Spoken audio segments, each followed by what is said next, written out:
तो friends, welcome back to our channel. I hope आप सभी अच्छे होंगे और आपकी तैयारी भी बहुत अच्छे से चल रही होगी। जैसा कि अपनी जो सीरीज चल रही है, साइकोलॉजी की जो सीरीज चल रही है, इस सीरीज के अंदर अपना आज जो चल रहा है ये 2021 का पेपर है, टीजीटी का। इसकी साइकोलॉजी आज हम करेंगे और इसके जो 30 क्वेश्चन है वो स्टार्ट करते हैं। ठीक है भाई, चलो। Question number first. एक तो सबसे पहले ना मैंने आपको बताया था कि एक क्वेश्चन था 2023 पीजीटी के अंदर इमोशंस के ऊपर। ठीक है, इमोशंस का मैं थोड़ा सा बता देती हूँ कि इमोशंस के अंदर हर बार क्वेश्चन आ रहा है, तो थोड़ा सा थ्योरी पोर्शन अगर आप चाहें तो नोट कर लेना, अगर नहीं चाहे तो कोई दिक्कत नहीं है। ठीक है, तो एक तो डेफिनेशन है, कोई भी नाराज हो सकता है, यह आसान है, परंतु एक सही व्यक्ति के ऊपर सही मात्रा में, सही समय पर, सही उद्देश्य के लिए तथा सही तरीके से नाराज होना आसान नहीं है। कोई भी कोई भी नाराज हो सकता है, यह आसान है, परंतु एक सही व्यक्ति के ऊपर सही मात्रा में, सही समय पर, सही उद्देश्य के लिए तथा सही तरीके से नाराज होना आसान नहीं है। ये बात किसने कही थी? ये बात अरस्तू ने कही थी। ठीक है भाई, ये इमोशंस के अंदर ही है, इमोशंस का जो चैप्टर है उसके अंदर ये बात किसने कही थी? अरस्तू ने कही थी कि एक सही व्यक्ति के लिए सही मात्रा में और सही बात के लिए सही समय पर नाराज होना बहुत बड़ी बात है।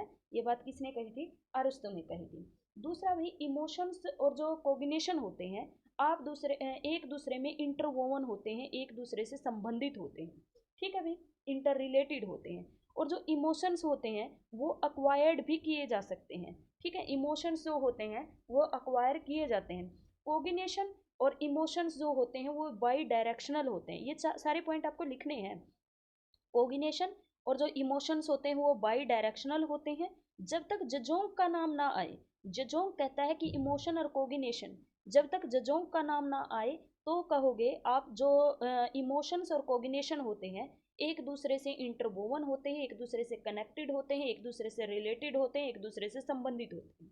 ठीक है, जजोंग कहता है कि ये दोनों एक दूसरे पर इंडिपेंडेंट होते हैं। ठीक है, बस एक ही साइकोलॉजिस्ट है जो ऐसी बात कहता है, वो है जजोंग। ठीक है, जब तक आपका कोग्निशन सही, जब तक आपके इमोशन सही नहीं होंगे, यानी कि जब तक आपका इमोशंस पे कंट्रोल नहीं होगा, आप इमोशनली स्टेबल नहीं है, तो आपका दिमाग काम कर ही नहीं सकता। ये एक दूसरे से क्या होते हैं? कनेक्टेड होते हैं। ठीक है भाई।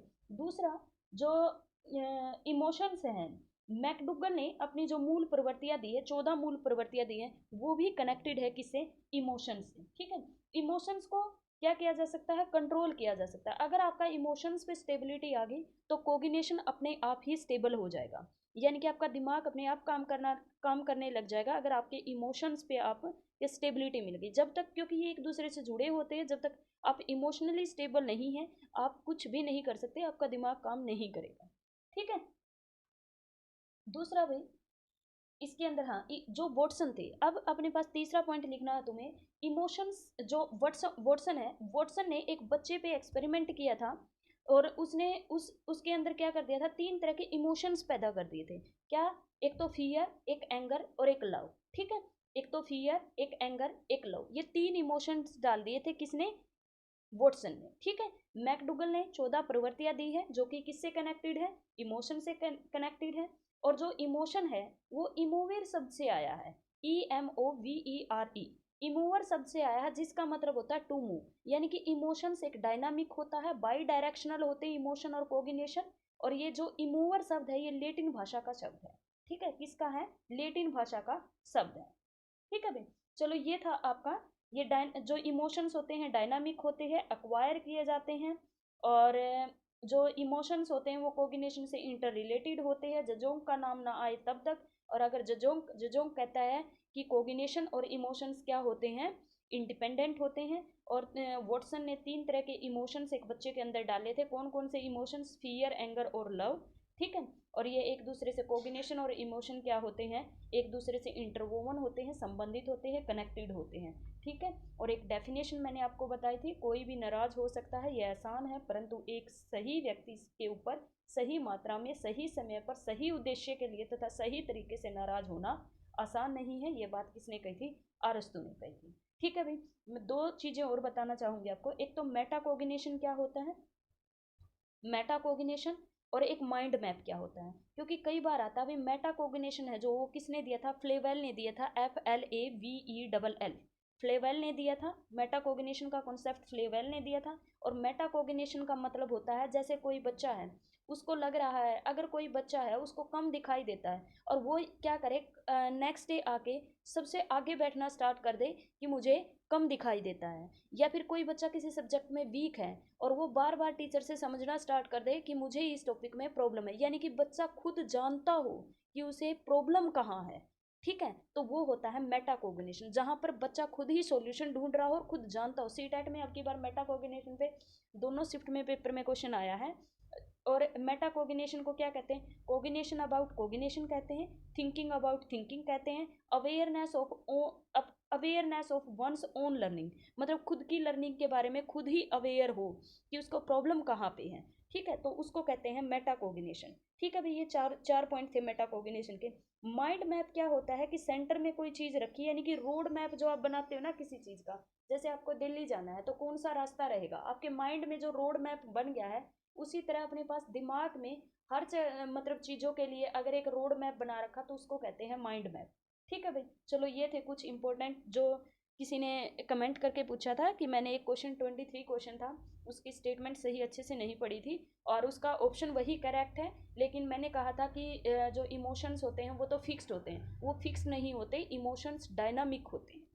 ठीक है, वो इसी वजह से आंसर उसका करेक्ट है कि उसने दे रखा फिक्स्ड होंगे, लेकिन इमोशंस फिक्स्ड नहीं होते हैं, इमोशंस क्या होंगे, डायनामिक होते हैं। मैंने इसमें क्लियर कर दिया है कि डायनामिक होते हैं इमोशंस, और कोग्निशन से कोग्निशन और इमोशन बाई डायरेक्शनल होते हैं, एक दूसरे से इंटरवोवन होते हैं। और ये इमूवर शब्द से बना है जिसका मतलब होता है टू मूव करना, और इमूवर लेटिन भाषा का शब्द है। ठीक है भाई, चलो करते हैं फिर आज की जो अपना लेक्चर है वो स्टार्ट करते हैं, यानी कि ये 30 क्वेश्चन करने हमें 2021 का ये पेपर रहेगा टीजीटी का। ठीक है भाई, चलो आज भी इस टॉपिक पे क्वेश्चन है इसलिए मैंने आज ये पहले ही करवा दिया। ठीक है भाई, चलो क्वेश्चन नंबर फर्स्ट क्या कहता है कि निम्नलिखित में से कौन सा एक कथन निर्देशन की विशेषताओं एवं प्रकृति के संदर्भ में गलत कथन है।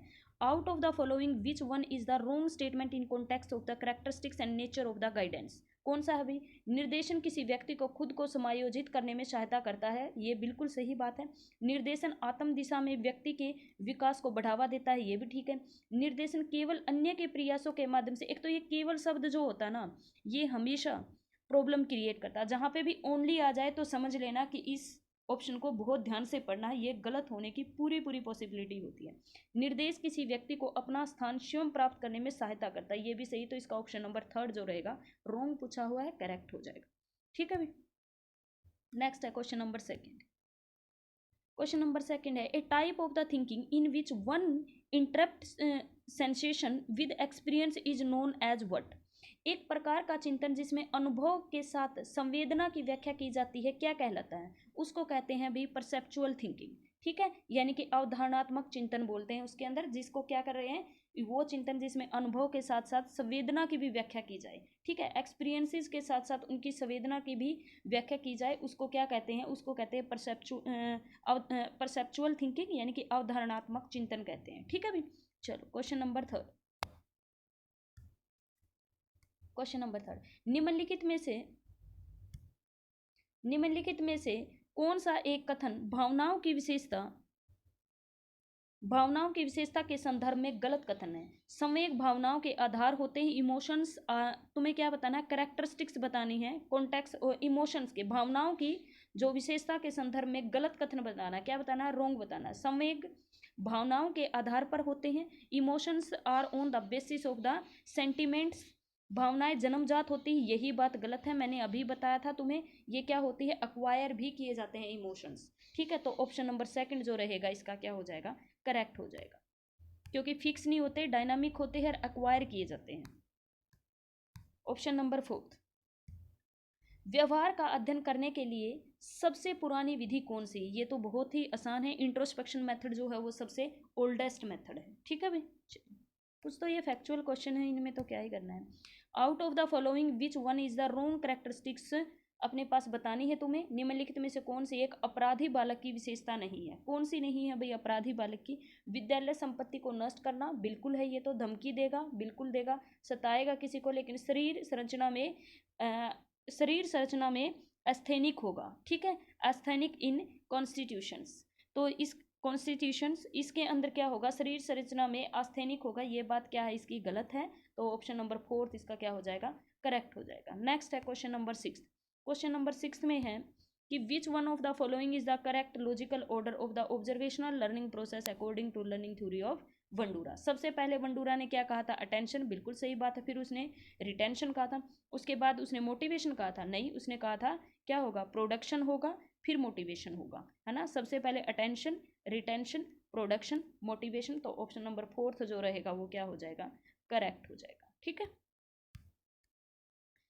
ये अपनी कॉपी पे लिख लेना। यह किसने कहा था कि व्यक्तित्व जन्मजात और अर्जित प्रवृत्तियों का योग होता है, कि पर्सनैलिटी क्या होती है, वो अपने पास सम होता है टोटल इनेट और एक्वायर्ड डिपोजिशन, ठीक है। तो वो क्या होता है? ये बात किसने कही थी? ये बात कही थी वेलेंटिन ने। किसने कही थी? वेलेंटिन ने कही थी। ये बात वेलेंटिन ने कही थी कि जो पर्सनैलिटी है वो सम होता है जो चीज़ें उसने एक्वायर की है और जो चीज़ें उसने अपने माँ बाप से पाई है, यानी कि इनेट की है, ठीक है। जब उसका जन्म हुआ तब उसने जन्मजात पाई है, वो कौन सी होती है? यानी कि हेरिडिटरी, और एक्वायर्ड यानी कि इन्वायरमेंटल, दोनों का सम होता है वो पर्सनैलिटी होती है। ये बात किसने कही थी? वेलेंटिन ने कही थी। नेक्स्ट है, निम्नलिखित में से कौन सा विकास के संदर्भ में असत्य कथन है? Which of the following is false statement in context of development? Development involve change, बिल्कुल, विकास में परिवर्तन निहित होता है। विकासात्मक पैटर्न अपूर्वानुमेय होता है, यानी कि अनप्रिडिक्टेबल होता है। नहीं, ये क्वेश्चन रिपीटेड है, हम पहले भी। प्रिडिक्टेबल होता है, मॉडिफिएबल होता है, लेकिन रिवर्सिबल नहीं होता है। प्रिडिक्टेबल होता है डेवलपमेंट, रिवर्सिबल नहीं होता, मॉडिफिएबल होता। तो ऑप्शन नंबर 2 फॉल्स पूछा हो, ये श्योर फॉल्स है। वो प्रिडिक्टेबल होता है, आगे पढ़ने की भी जरूरत नहीं है, ठीक है। ये कहता है लड़कियां शारीरिक रूप से लड़कों से श्रेष्ठ कब होती हैं? उत्तर बाल्यावस्था में होती है और किशोर अवस्था में होती है। इसके दोनों ही ऑप्शन करेक्ट है और फाइनल आंसर की में भी दोनों ऑप्शन, ठीक है। एडोलेसेंस में भी लड़कियां क्या होती है? लड़कों से क्या होती है? श्रेष्ठ होती है। श्रेष्ठ होने का मतलब ये नहीं है कि मतलब वो इंटेलिजेंट होती है, बस उनका जो डेवलपमेंट है वो थोड़ा सा लड़कों से पहले हो जाता है। जब वो लेटर चाइल्डहुड में आती है, टीन एज भी उनकी क्या हो जाती है? लड़कों से लड़कियों की जो टीन एज होती है, वो लड़कियां क्या होती हैं? जल्दी बड़ी हो जाती हैं लड़कों से। वो मेंटली भी लड़कों से ज़्यादा जल्दी ग्रो करती हैं और फिजिकली भी लड़कों से ज़्यादा जल्दी ग्रो करती है। एडोलेसेंस पीरियड में वो कैसे होती है? एडोलेसेंस पीरियड में और लेटर चाइल्डहुड में, दोनों में ही क्या करती है? और लड़कियां लड़कों से थोड़ा जल्दी मैच्योर हो जाती हैं। गर्ल्स जल्दी मैच्योर होती हैं बॉयज से, ठीक है भाई। Out of following which one is the subject matter for the study of the Gestalt psychologist? Gestalt psychologist के अंदर होल की बात करते हैं, कोग्निटिव प्रोसेस नहीं, कॉन्शियसनेस की बात नहीं, mental and behavioural process of whole. जहाँ पे होल आ गया वही इसका क्या हो जाएगा, क्योंकि वे तो संपूर्ण की बात करते हैं ना जो भी गिस्टाल्डवादी है। तो ऑप्शन नंबर 3 इसका क्या हो जाएगा? करेक्ट हो जाएगा, ठीक है भाई। चल, question number 11, what did Freud consider the paternal love of girls? ठीक है भाई, बिल्कुल। ये सिग्मंड फ्रॉइड ने 2 तरह के बताए थे, एक तो ओडिपस बताया था और एक क्या बताया था? इलेक्ट्रा बताया था। बॉयज का माता के प्रति अट्रैक्शन क्या होता है? ओडिपस। और गर्ल्स का पिता के प्रति अट्रैक्शन होता है इलेक्ट्रा। तो अभी क्या पूछा हुआ? गर्ल्स का पैटर्नल यानी कि पिता के प्रति पूछा हुआ, तो इलेक्ट्रा। अब आ सकता है पेपर में कि बॉयज का मदर के प्रति अट्रैक्शन क्या होता है? ओडिपस। तो इस क्वेश्चन का ऑप्शन होगा 2। लेकिन अगर बॉयज का पूछा होता माता के प्रति अट्रैक्शन तो वो होता ओडिपस। 2 चीज़ें बताई है, किसने बताई है? सिग्मंड फ्रॉइड ने बताई। तो ऑप्शन नंबर 2 इसका सही सस्ता टिकाऊ आंसर हो जाएगा, ठीक है। कभी कभी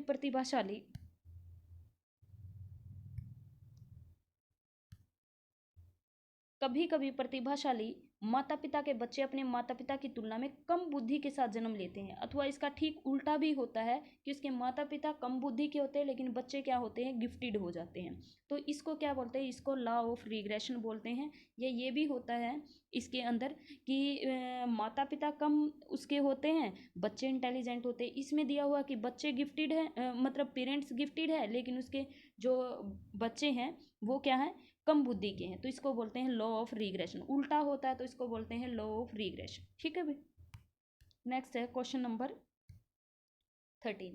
किसी प्रकार निम्नलिखित में से कौन सी अंतर्मुखी सोच प्रकार व्यक्तित्व की विशेषता नहीं? Introverted thinking. इंट्रोवर्टेड होता है जो अपने अंदर रहता है, ठीक है। इंट्रोवर्टेड का पूछा हुआ है कि विशेषता है, नोट नहीं पूछा हुआ। रियलिस्टिक एंड प्रैक्टिकल, ये तो एक्सट्रोवर्ट बच्चे होते हैं। Absorbed in his own intellectual, अपनी बौद्धिक खोज में लीन रहना, ये क्या होता है? ये इंट्रोवर्ट होता है। क्या होता है? ये अपनी बौद्धिक सोच में अगर खोया रहता है कोई, इंट्रोवर्ट होता है। तथ्यों के साथ सिद्धांत का भी समर्थन करता है, तो ये एक्सट्रोवर्ट होता है, क्योंकि सिद्धांत का सिर्फ तथ्यों का अगर समर्थन करता होता है तो इंट्रोवर्ट हो जाता है। अपने विचारों को आग्रह और दृढ़ता से प्रचारित करता है, ये भी कैसा होता है? एक्सट्रोवर्ट होता है। तो इंट्रोवर्ट पूछा हुआ, तो ऑप्शन नंबर सेकंड इसका क्या हो जाएगा? करेक्ट हो जाएगा। ठीक है भाई। चलो क्वेश्चन नंबर 14। ये कहता है out of the following correct sequence. ठीक है, किसके लिए? जेम्स लांजे के ने दी थी थ्योरी ऑफ इमोशंस। किसने? जेम्स लांजे ने।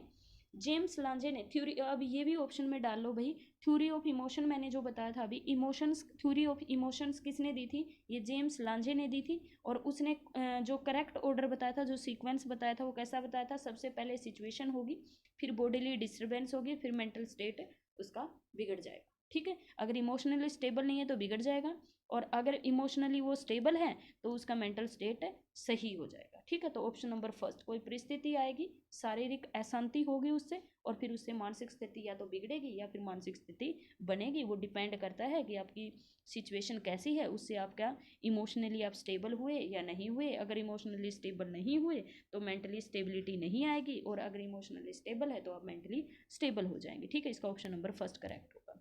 नेक्स्ट है 15। Out of the following which one is not the characteristic of insight. Insight का मतलब होता है मतलब अंतर्दृष्टि, यानी कि अचानक से कोई चीज हो जाए, उसका कौन सा एग्जाम्पल नहीं है भाई? आदत बदल, हैबिट स्ट्रेंथ जो होती है, आदत बल जो होता है, हैबिट, हैबिट क्या होती है? लंबे टाइम से चली आती है, वो इंस्टेंट नहीं होती है। तो ऑप्शन नंबर थर्ड जो रहेगा इसका क्या हो जाएगा? करेक्ट हो जाएगा। नेक्स्ट है question number 16। Out of the following which one is not the stage of the creativity. Creativity कह रखा है prescribed by the Gordon in his synectic technique. ठीक है, अपनी टेक्निक के अंदर Gordon in his synectic technique के अंदर नहीं बताता, यानी कि क्रिएटिविटी का कौन सा एग्जाम्पल नहीं है। ठीक है, वैसे गार्डनर था ना वो, गॉर्डन थोड़े था। गॉर्डन ने की अवस्था गॉर्डन ने अपने साइनेटिक टेक्निक में प्रतिपादित नहीं किया है क्रिएटिविटी को। ठीक है, ये क्वेश्चन बिल्कुल नया है भाई तुम्हारे लिए, ये हमने साइकोलॉजी में नहीं पढ़ा होगा। ठीक है इसका जो एग्जाम्पल रहेगा वो रहेगा सिमिलरिटी की बात। तो क्रिएटिविटी है, तो अगर सिमिलर चीज़ें कर रहे हो, क्या कर रहे हो? अगर सेम चीज़, कुछ नया नहीं करा। क्रिएटिविटी का मतलब बच्चा डाइवर्जेंट थिंकर है, अलग अलग चीज़ें सोच रहा है। लेकिन अगर आप सिमिलर चीज़ें कर रहे हो तो उसमें तो कुछ नया आप खोज ही नहीं रहे। तो समान वस्तु का कुछ ऑप्शंस के तो ऐसे ही पता चल जाता है एक आधे क्वेश्चनों का। तो अगर आप समान चीज़ें खोज रहे हो तो कुछ क्रिएटिविटी नहीं करे, चाहे वो किसी के भी अकॉर्डिंग हो। तो ऑप्शन नंबर सेकंड इसका सही हो जाएगा। ठीक है, नेक्स्ट है आउट ऑफ द फॉलोइंग। अगर आपको कभी बिना पढ़ा हुआ क्वेश्चन आ जाए ना, कुछ भी समझ नहीं आ रहा, तो उसके ऑप्शंस पे जाओ। ऑप्शंस में से जो नेगेटिव लग रहा है वर्ड पकड़ लो एक। जैसे इसने बोला क्रिएटिविटी, यहाँ पे डाइवर्जेंट थिंकर भी बोल सकता था। अगर ऐसा कुछ आया तो तुम्हें पता है जब भी क्रिएटिव की बात आती है डाइवर्जेंट थिंकिंग मतलब वो कुछ नया करेगा, कुछ खोजने की कोशिश करेगा। ये कह रहा है सिमिलर चीज़ें कर रहा है, तो यही ऑप्शन हमें नेगेटिव लग रहा था। तो पढ़ते ही नेगेटिव लग रहा था कि सिमिलर चीज़ें कर रहा है, इसका मतलब अपना दिमाग लगा ही नहीं रहा। दिमाग नहीं लगा रखा तो वो क्रिएटिव कैसे हो सकता है, डाइवर्जेंट थिंकर कैसे हो सकता है? तो ऑप्शन नंबर सेकंड इसका करेक्ट जाएगा। नेक्स्ट है question number 17। Out of the following which one is characteristics not suits to gifted children. किसको, गिफ्टेड चिल्ड्रन को कौन सी शूट नहीं कर रही है? ठीक है, characteristics learn rapidly and easily, बिल्कुल। परफॉर्म डिफिकल्ट मेंटल टास्क, बिल्कुल। Knows about many things of which most of the student are unaware, बिल्कुल। ठीक है, ये तो बिल्कुल सही बात है। बहुत सारे बच्चे जिन चीज़ों से अवेयर हो गए वो उन चीज़ों को भी बता देगा। Much drill is required to retain what he see is as heard और रीड। अच्छा, जो कुछ उन्होंने सुना या पढ़ा है उसे बरकरार रखने के लिए उन्हें बहुत अभ्यास की आवश्यकता होती है, ड्रिल की ज़रूरत होती है। ये बात तो गलत है, वो तो एक बार पढ़ते ही याद रख लेंगे अगर गिफ्टेड है तो, उनको तो ज़्यादा रहता है ना याद। What is the age range of the puberty, puberty की कौन सी होती है भाई, प्यूबर्टी की होती है 11 से 16। ये अपने पास फैक्चुअल क्वेश्चन है, इसको आपको याद ही करना पड़ेगा। प्यूबर्टी की स्टेज कौन सी होती है, 11 से 16 होती है। और लड़कों की क्या होती है, 13 से 18 13 से 18 होती है ना लड़कों की, गर्ल्स की 11 से 16 होती है। ठीक है, नेक्स्ट है question number 19। Out of the following which one is not the type of performance test of intelligence. Performance test देखो मैंने कल भी आपको बताया था कि अपने पास मैंने पूरा अच्छे से बताया था कल के लेक्चर में कि जो टेस्ट होते हैं वो दो तरह के होते हैं, एक वर्बल होता है और एक नॉन वर्बल होता है। मैंने कहा था नॉन वर्बल को ही परफॉर्मेंस टेस्ट कहा जाता है। सॉरी, टेस्ट दो तरह के होते हैं, एक तो इंडिविजुअल होता है और एक ग्रुप होता है। इंडिविजुअल दो तरह के होते हैं, वर्बल और नॉन वर्बल, और नॉन वर्बल को ही परफॉर्मेंस टेस्ट कहा जाता है। और जो ग्रुप होते हैं वो भी दो तरह के होते हैं, एक तो वर्बल एक नॉन वर्बल, और नॉन वर्बल को परफॉर्मेंस टेस्ट कहते हैं। जो आर्मी अल्फा टेस्ट है ये कैसा है, ग्रुप टेस्ट रहेगा, ग्रुप टेस्ट रहेगा। और कैसा रहेगा, वर्बल रहेगा। इसने पूछा परफॉर्मेंस यानी कि नॉन वर्बल पूछा है तो नॉन वर्बल। ये पूछा है परफॉर्मेंस टेस्ट ऑफ इंटेलिजेंस नहीं है, यही परफॉर्मेंस टेस्ट नहीं होता क्योंकि ये वर्बल टेस्ट होता है। और किसका पार्ट है, ग्रुप का। और कब बनाया था, फर्स्ट वर्ल्ड वॉर जब हुआ था तब ये बना था। ये जो है, ये जो बॉक्स को सरका के बनाया गया था ना, ये जितने भी हैं ये सारे के सारे ग्रुप होते हैं। ये कैसे होते हैं, ग्रुप के होते हैं। और कैसे होते हैं, परफॉर्मेंस टेस्ट। ये भी याद रखना, ये तीनों के तीनों कैसे हैं, ग्रुप टेस्ट है और परफॉर्मेंस टेस्ट यानी कि नॉन वर्बल टेस्ट है। ठीक है भाई, चलो। अकॉर्डिंग टू जीन पियाजे, between which age the child develop abstract reasoning. Abstract reading कब आती है, फॉर्मल स्टेज में 11 से 14 ईयर का। ठीक है भाई, ये अपने स्टेटमेंट लिख लेना। An individual is an intelligent in proportion as he is able to carry an abstract thinking. यह किसने कहा कि एक व्यक्ति उसी अनुपात में बुद्धिमान होता है जितना वह अमूर्त रूप से चिंतन की क्षमता रखता है। ये बात किसने कही थी, ये तो एक ही है आपने, किसने कही थी, टर्मन ने। किसने कही थी, टर्मन ने। कि यह किसने कहा, टर्मन ने क्या कहा था, एक व्यक्ति उसी अनुपात में बुद्धिमान होता है जितना वह अमूर्त चिंतन में क्षमता रखता है। यानी कि जितना भी वो एब्स्ट्रैक्ट थिंकिंग चीज़ों के बारे में सोच पाता है वो उतना ही बुद्धिमान होता है, उसका इंटेलिजेंस स्तर भी उतना ही होता है। ये बात टर्मन ने कही थी। नेक्स्ट है भी question number 22। What is the process of the realizing the hidden emotional suffocation and power inside the children called? बच्चों के भीतर छुपे हुए सावयिक घुटन एवं शक्तियों को बाहर निकालने की प्रक्रिया को क्या कहा जाता है, इसको कहा जाता है भाई सावेगिक विरेचन। क्या कहा जाता है, सावेगिक विरेचन कहा जाता है। ठीक है, नेक्स्ट है out of the flowing which activity is not suitable for satisfying the instinct curiosity. ठीक है, जिज्ञासा की मूल प्रवृत्तियों को संतुष्ट करने के लिए उपयुक्त नहीं है। कौन सी नहीं है भी, कक्षा अथवा विद्यालय में गौरवपूर्ण स्थिति प्रदान करे। अच्छा भाई, अवार्ड देते जाए बच्चों को, हैं इससे क्या हो जाएगी, क्यूरियोसिटी आ जाएगी उसे। अवार्ड मिलने से क्यूरियोसिटी उत्पन्न होती है, ये बात तो गलत है। Answering the question of the student, बिल्कुल अगर बच्चे क्वेश्चन पूछ रहे हैं आप आगे से आंसर दे रहे हैं, उसे आंसर दे रहे हैं इसका मतलब जो भी वो पूछ रहे हैं वो उसी चीज़ का आंसर दे रहे हैं कि नहीं बेटा ये चीज़ें ऐसे होती, ये चीज़ें ऐसे होती। इससे तो बच्चे के अंदर क्यूरियोसिटी होगी और क्वेश्चन पूछने की क्यूरियोसिटी। हम क्यों कहते हैं कि क्लास में बच्चे को इन्वॉल्व करो ताकि वो ज़्यादा से ज़्यादा टीचर से क्या पूछ सके, क्वेश्चन पूछ सके। वो तभी कहते हैं ताकि उनके अंदर और क्यूरियोसिटी पैदा हो और बच्चे उनको देखें और उसमें भी क्यूरियोसिटी आए। प्रॉब्लम सॉल्विंग, अगर बच्चों को क्या समस्या समाधान विधि में शामिल करोगे तो उससे भी बच्चा क्यूरियोसिटी उसकी होगी काम करने की, क्योंकि वहाँ पे वो क्या करेगा, खुद करके सीखेगा। फिर डिस्कशन इन क्लास, क्लास में डिस्कशन होगा, बच्चा क्वेश्चन पूछेगा तो उससे भी क्या होगा, क्यूरियोसिटी पैदा होगी कि मुझे भी इस बारे में सोचना चाहिए, वो और नई चीज़ें पढ़ने की कोशिश करेगा। तो ये तीनों ऑप्शन इसके सही है। ऑप्शन नंबर फर्स्ट नोट पूछा हुआ है वो क्या हो जाएगा, अपना सस्ता टिकाऊ ऑप्शन यही है। ठीक है, देखो भाई ये क्वेश्चन फिर रिपीट हो गया है। ये कहता है हाउ मैनी